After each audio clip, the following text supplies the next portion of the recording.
అస్మదాచార్యపర్యంతం Vande Shri Guru పరంపరం.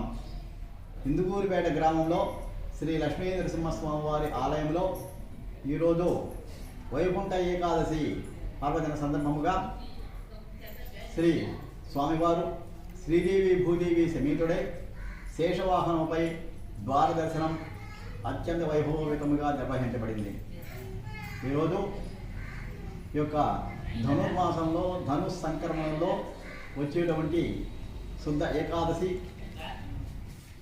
Vaikuntha ఏకాదశిగా పిలువబడతారు.